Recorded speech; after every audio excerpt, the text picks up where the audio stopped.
come va la situazione degli allevamenti in Italia, però una domanda molto semplice: guadagnate? Io credo che tutte le imprese, se non guadagnano, siano portate alla chiusura.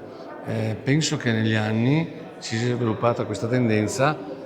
Non è che si vive d'oro come per esempio ci possono essere altre filiere, però la filiera del latte fino a 10 mesi fa funzionava molto bene. Poi c'è questa sovrapproduzione mondiale che ha portato al crollo dei prezzi e l'allevatore in questo momento sta soffrendo non poco.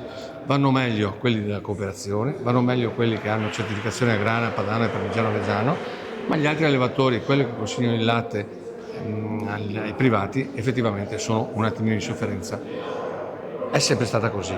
Gli alti e bassi nel nostro comparto si sono sempre verificati. Bastano 2 cisterne in più di latte tedesco per influire sul nostro mercato in maniera negativa. Basta un attimo di produzione in più a livello nazionale, e purtroppo adesso c'è produzione di più a livello nazionale, per vedere quello che sta succedendo in questo momento. Noi in Veneto ci siamo sempre salvati con la qualità, con le nostre tipicità, 60% di latte che va a DOP, più del 90% che va a formaggi di pregio, e questi comunque ti danno quel reddito, perché il latte viene ricercato per fare questo tipo di produzione, ti danno quel reddito che ti permette di mantenere l'azienda.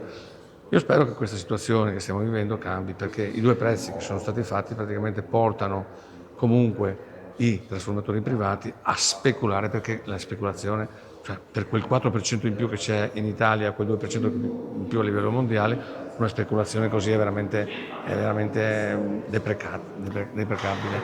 Mercosur è un'occasione o sarà un problema? Visto che De Carlo, il senatore, ha detto che potrebbe essere nel vostro settore una grandissima occasione. Io la penso come De Carlo. Io spero che il Mercosur comunque porti il beneficio che sicuramente sta portando. Perché? Perché quelle sono popolazioni che hanno anche origini che possono essere europee e che apprezzano quelle che sono le nostre produzioni. Hanno tentato di copiarci in passato, non ci sono riusciti, però apprezzano le nostre produzioni.